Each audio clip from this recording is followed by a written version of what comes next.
पढ़ेंगे एलसीएम और HCF. LCM और एचसीएफ बहुत ही ज़रूरी होता है जब हम भिन्नों को सॉल्व करते हैं या किसी जोड़ घटाव को करते हैं।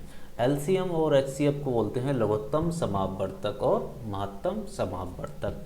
एलसीएम की फुल फॉर्म होती है लीस्ट कॉमन मल्टीपल, इसको बोलते हैं हाईएस्ट कॉमन फैक्टर।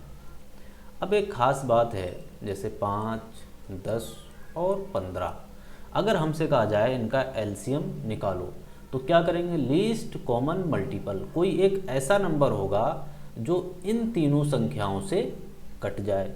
माना अगर हम इसको 5 एलसीएम मान लेते हैं तो ये 5 से तो कट जाएगा लेकिन 10 से नहीं कटेगा। या फिर हम इसका एलसीएम 10 मान लें तो 5 और 10 से तो कट जाएगा लेकिन 15 से नहीं कटेगा।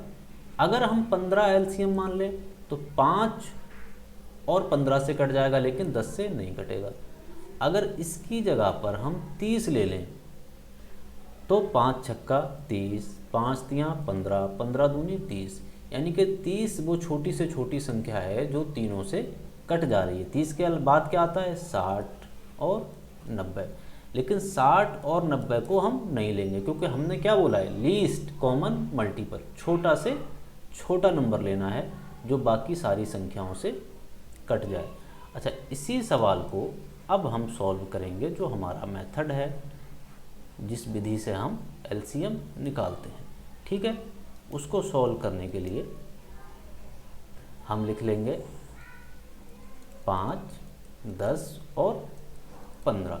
एक छोटा से छोटा अभाज्य गुणनखंड, यानी कि छोटी से छोटी संख्या से काटेंगे। सबसे पहले 2 से अगर कट रहा है तो 2 से काटेंगे। 5, 5 दूनी 10 और 15। जो नहीं कट रहा है उसको वैसे ही उतार देंगे। अब देखेंगे अब कौन सी छोटी से छोटी संख्या है जिससे ये कट रहा है। 2 से नहीं कटेगा, 3 से कट जाएगा, 3 से काट देंगे। 5, 5 और 5, 3 पंजे 15। अब ना तो 2 से कटेगा ना तो 3 से कटेगा, तो क्या करेंगे? 5 से काट देंगे। 1, 1 और 1। अच्छा, जिन संख्याओं से हमने इन्हें काटा था, एलसीएम निकालने के लिए हम क्या करेंगे? उन संख्याओं की आपस में गुणा कर देंगे। तो क्या निकलेगा? 2 3 6 पंजे 30। 30 क्या हो गया हमारा? एलसीएम। बहुत ही आसान है। एक सवाल और देखते हैं। अच्छा, एक चीज़ और समझ लो, जो एलसीएम हमारा निकलता है जब भी, वो क्या होता है? या तो सबसे बड़ी संख्या से बड़ा होगा या उसके बराबर होगा। कभी भी जो संख्याएं दी हुई हैं उनसे छोटा नहीं होगा, या तो बड़ा होगा या बराबर होगा। अगर एलसीएम समझ में आ रहा है तो चैनल को सब्सक्राइब जरूर कर लें। बहुत सारे वीडियो बेसिक मैथमेटिक्स के चैनल पे पड़े हुए हैं, उनको देख लें। एक सवाल और देखते हैं, जैसे 18, 24 और 48 का एलसीएम फाइंड करना है। ठीक है, कैसे करेंगे? वही जो तरीका बताया है उस तरीके के हिसाब से इसको लिख लेंगे। 18, 24, 48। सबसे छोटा से छोटा नंबर देखेंगे जिससे ये कट जाए। 2 से कट रहा है तो सबसे पहले 2 से काट लेंगे। 2 नहीं 18, ये 12 हो जाएगा और ये 24 हो जाएगा। अब दोबारा देख लेंगे, 2 से 12 और 24 जो हैं वो 2 से कट रहे हैं तो फिर 2 से ही काट लेंगे। जो नहीं कट रहा है उसको वैसे ही उतार देंगे। ठीक है, अभी भी 6 और 12 2 से कट जाएंगे तो फिर 2 से काट देंगे। अब सिर्फ एक संख्या बची है जो 6 से 2 से कट रही है, तो उसको भी 2 से काट देंगे। अब कोई भी संख्या 2 से नहीं कटेगी तो अगला नंबर क्या है? 3 से ट्राई करेंगे। 3 से ट्राई करने पर कट जा रहा है। ठीक है, अच्छा, अब एक बचा है यहाँ पर 3, दोबारा 3 से काटेंगे। ठीक है, सारा कट गया। अब जो बताया था एलसीएम निकालने के लिए जितनी भी संख्याओं से हमने क्या किया था भाग, उनकी आपस में क्या कर देंगे? गुणा। तो 2 गुणा 2 गुणा 2 गुणा 2 गुणा 3 गुणा 3। 2 दूनी 4 दूनी 8 दूनी 16 गुणा 3 तियाँ 9 और 9 छक होता है 54 और 9 एकम 9 और 5 14, यानी कि 144 हमारा एलसीएम निकला है। 18, 24 और 48 का जो एलसीएम है वो कितना निकला है? 144। ठीक है, उम्मीद है समझ में आ गया होगा। अच्छा, एक सवाल अब दूसरा देखते हैं हमें। दूसरा क्या है हमारा, HCF, highest common factor. LCM क्या था, लोएस्ट कॉमन मल्टीपल। वही अगर हम संख्याएं ले लें जो हमने ली थी 5, 10 और 15, ठीक है। इसमें क्या होता है, एक छोटा से छोटा नंबर हो जो इन सारी संख्याओं को काट दे।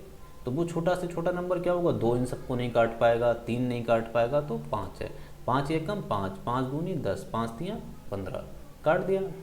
तो 5 क्या हो गया हमारा HCF। अगर हम इसको सॉल्व करना चाहें तो कैसे करेंगे, भाग विधि से हम LCM निकालने की कोशिश करेंगे।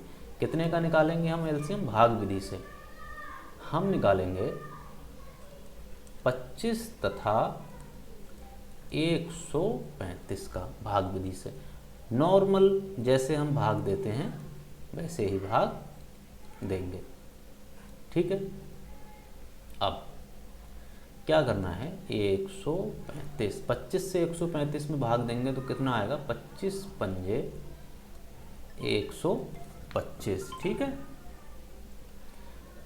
0 और 1, 10 बचा। अब जिससे भाग दिया था उसको उतार लेंगे यहाँ पर, 25 को 10 से भाग देंगे, 10 दूनी 20, 20 आ गया। कितना बचेगा, 5। अब जिसको भाग दिया, जिससे भाग दिया था उसको दोबारा उतार लेंगे। 5 से 10 को भाग देंगे, 5 दूनी 10, शेष बचा 0।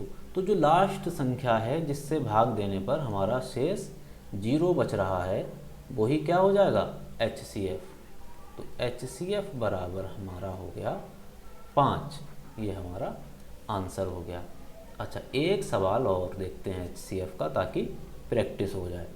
12 तथा 98 का HCF निकालते हैं। तो क्या करेंगे, 12 से 98 को भाग दे देंगे, 12 छक 72, 12 सत्तर 84 और 12 अट्ठे 96। कितना बचा, 0 और यहाँ 2। अब जिससे भाग दिया था वो यहाँ पर आ जाएगा और उसे भाग देंगे, 2 छक 12, 0 0 बचा। लास्ट संख्या जिससे हमने भाग दी है, जिसके भाग देने पर शेष 0 हो जाता है, तो वही हो जाता है हमारा HCF, जो हो गया 2 के बराबर। अब एक इम्पोर्टेंट बात है जिसको ध्यान में रखकर सॉल्व करना है। 2, 5 और 7 का LCM निकाल के कमेंट में आंसर करना है। और एक और सवाल है, 12 और 52 का HCF निकालकर कमेंट में आंसर देना है, ताकि पता लगे आप लोगों को कितना समझ में आ गया है, ठीक है।